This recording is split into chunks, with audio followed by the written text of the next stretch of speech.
Good day, everybody.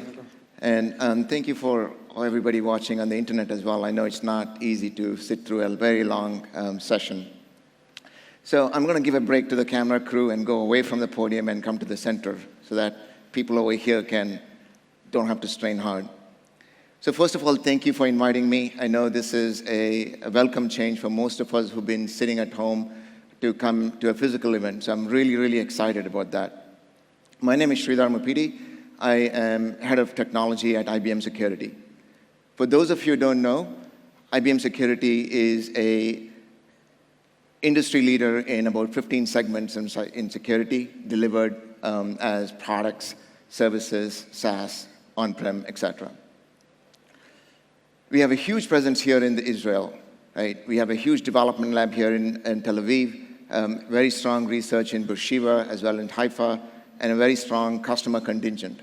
I'm very excited to meet with them in person after almost a year and a half doing remote discussions. So in my role, I do see a number of clients, and like Asaf, I'm a practitioner at heart. And we talked a lot about AI and skills and having a huge portfolio that is second nature for us. We do spend a lot of time in thinking about these problems, solving the skills problem. 100% of our offerings use AI. But what I want to do today is to talk about a little bit about the complexity, right? Talk about how do we solve for security complexity using open and hopefully put us in a better posture in the future. I think if I can go to the next slide. So as I was preparing for this, I was thinking about how do I best give the context, especially since I'm not the first one, I'm not the last one. But I do want to give the context to the audience to think about what is on people's mind. And if you look at the left-hand side, it's all the things from a security challenges perspective, right? We talked about ransomware today. We talked about skills. We talked about digital transformation. Each of those is a complex problem. It's not something that you can go and put a product and go solve it. Let's take, for example, ransomware, right? Right from the phishing to be able to impacting the endpoint, to be able to leverage some of the weaknesses over there, to be able to move laterally to some privileged accounts, exfiltration, encryption. That's not something that you can solve quickly. It requires a thoughtful architecture and a solution, and that's what you see on the right-hand side and what's in people's mind. Things like zero trust, thank you. Things like zero trust, things like XDR, EDR are solutions out there, but those are not shrink-wrap products, they're philosophies. A zero trust philosophy requires you to have a notion of least privileged access. Only give access to people that need access, right?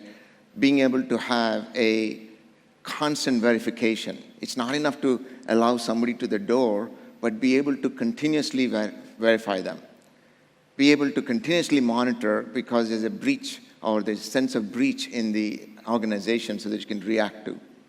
Those are not easy problems, and it requires a thoughtful and a comprehensive solution.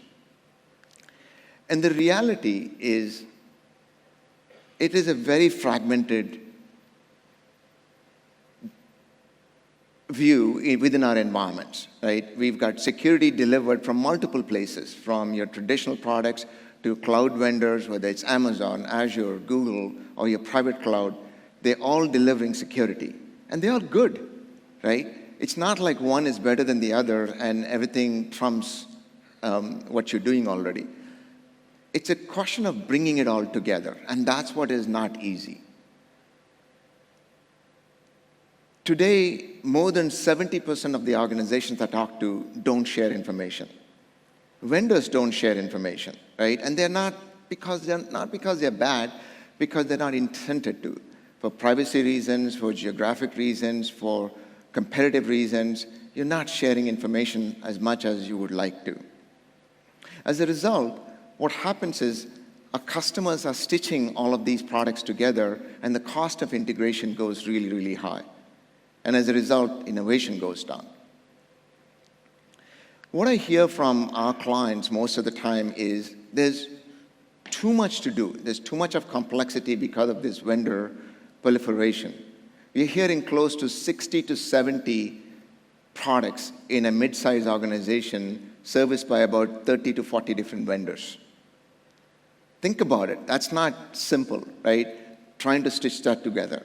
That creates complexity, that creates a lot of alerts. Good alerts, but a lot of alerts. You can't keep firefighting. You have to have some prioritization. And it's really difficult when you have too few skills and too little time. So I want to take a lesson from our adversaries, our threat actors. They're doing a really, really good job of innovation. You've seen some of the innovation come out of the ransomware. It's not simple, right?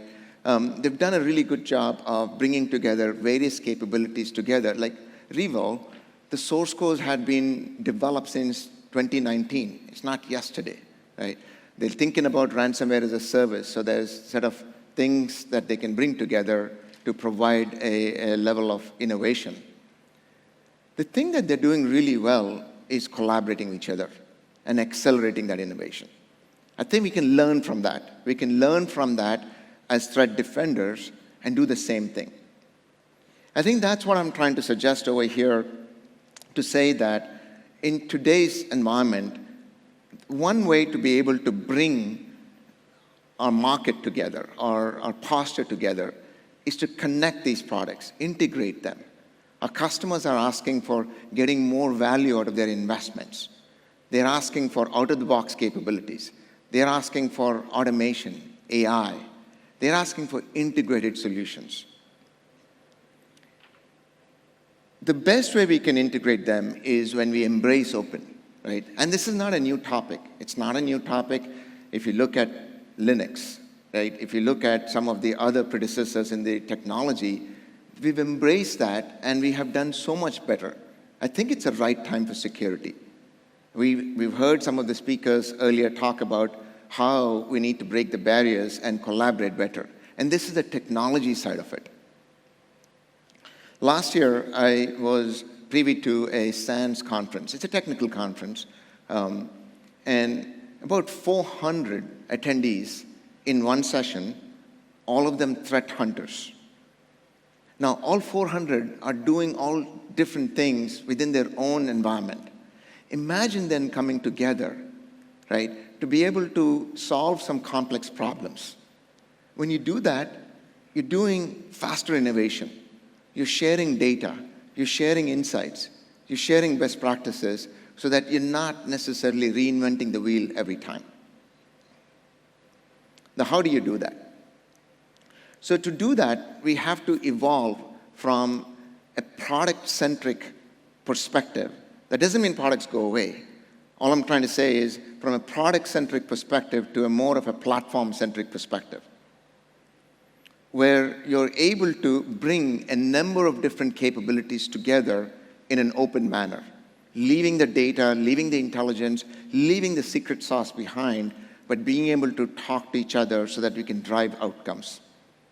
The platform has to be multi-cloud.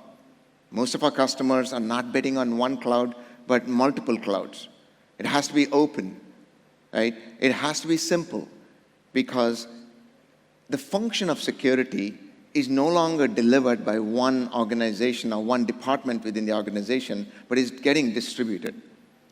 Especially as you're embracing a lot of digital transformations, the function of security will be delivered further left into the development lifecycle through scanning and remediating vulnerabilities right there.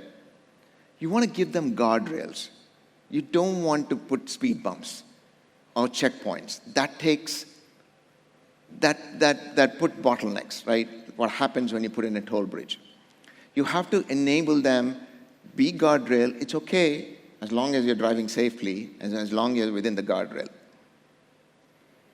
That's why you need the simplicity of user experience. And I don't mean UI per se, but UX, the APIs, and how do you collaborate. And then last but not the least is composability. I admire the number of you over here in this conference who've come out to understand and learn about security. Each of you are innovating. I'm the first one to admit that we don't know everything there is to know. You know some of it. Of course, we know some of it, right? We have done more than 150 ransomware remediations last year. We've learned a lot, but there's a lot that we can learn from you as well. But how do we bring those together so that 1 + 1 potentially becomes more than 2? And that's where the composability aspect comes in. Once you have a strategy like this, then you can go solve the bigger problems, right? Whether you're embracing cloud and opening up for more risk, whether you're embracing edge computing with IoT devices, demonstrating compliance and keeping the bad guys out and letting the good guys in. You take this as an approach and build your strategy around it. How do you protect your digital assets, your users and data and applications? How do you manage your threat landscape, right? How do you then align your security to the business? Unfortunately, I heard somebody say, we couldn't do much because we don't have budget. That's a reality, right? You're not going to get millions of dollars poured into this at every opportunity. I think we have to align security to the business so that we have to show security as an enabler to solve business problems versus selling it as an insurance. And it takes effort to do that. Let me take a quick example to make it real for us. Again, I'm very, very privileged to talk to a number of clients, and some of you are here, and I'll be talking to many as well. What I hear from the number of CISOs and the analysts within the operations center is 3 things. 1, there's too many alerts. Help us with some prioritization. 2, right, how do I investigate faster? I don't know if most of you know that. It takes about 200 plus days to detect a threat within an organization. 200. And it takes another 75 days to remediate that. Right? And we want to bring that down. 200 is way too late. We want to bring that down. Accelerate the investigation. And then manage the responses, automate the responses. Security today, like I said, is distributed and fragmented. What you see on the right-hand side of this picture is your traditional security capabilities, whether it's coming from your enterprise, like SIM and EDR, or your security coming from your cloud investment that you're doing. All of them are good. But if a SOC is managing the enterprise security, they're getting alerts from everywhere and they need help. That's where we can use some of these open techniques. Right? Here's one example. I don't think we have a lot of time to go through the details, but here's an example of an approach where we've taken a specification like STIX, enhanced it, to be able to talk to a number of different vendor technologies and do federated search and federated analytics, being able to accelerate the investigation without necessarily pulling all the data into one place. Imagine you're in a crime scene, right? My dad was in the police, and I just met with the Interpol, so the example is fresh in my mind. Imagine you're in a crime scene, and you're trying to solve a crime. And the people over there, there's 15 people over there, all of them speaking 15 different languages. How do you solve that? It's not impossible. It takes time, right? It takes time, but it takes a lot of effort to bring it all together. What STIX 2.0 does, it provides an abstraction in which each of those individual vendors are able to implement those specifications, keep the privacy of their data, keep the security of their data, keep the sensitive part of the data, but able to share the right set of information so that it can help that investigator solve that crime scene fairly quickly. My goal is to bring that 207 days, if I remember right from the recent report, down to a much shorter number. Talking about threat hunters, we took on the challenge of the 400 people in that room. We released an open source at RSA earlier this year at May called Kestrel. It's an threat hunting language. Everybody doesn't need to be an expert in threat hunting and the details of that, right? Security is perceived as very, very geeky. What we did was we created an abstraction layer, like a threat hunting language that you can use to communicate with your peers, and abstracted the complexity. So regardless of how you do it, the details are something that is provided through that abstraction layer, uses machine learning to go find those needle in the haystacks at points. These are some examples. And talking about customers, I want to tie it back to the value.